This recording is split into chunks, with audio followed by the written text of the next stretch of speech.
पैलवान हर्षवर्धन आप्पा सोमदने तालुका पंढरपूर गावची संगी इयत्ता 9वी मध्ये शिकणारा शाळा न्यू इंग्लिश स्कूल पोपळी रत्नागिरी खेळ कुस्ती 71 किलो वजनी गटातून आपलातून कामगिरी तालुक्यात प्रथम जिल्ह्यात प्रथम व विभागासाठी निवड।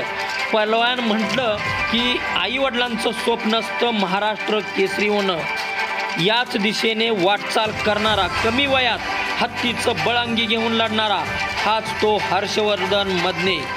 आपल्या शाळेचं गावाचं नाव राज्यभर पसरवतोय। सध्याची पोरं व्यसनाच्या आहारी जाऊन जीवन बर्बाद करून अत्याचारी बनतात। याच वयात हर्षवर्धन स्वतःची तब्येत बनवून भल्या भल्यांना कुस्तीतून आसमान दाखवतोय। छातीत धग आणि मनगटात रग हीच ओळख ठेवून पुढे लढतोय आणि आपल्या वडिलांचं स्वप्न कुस्तीच्या माध्यमातून पूर्ण करतोय। हर्षवर्धन मनापासून सलाम तुझ्या कष्टाला।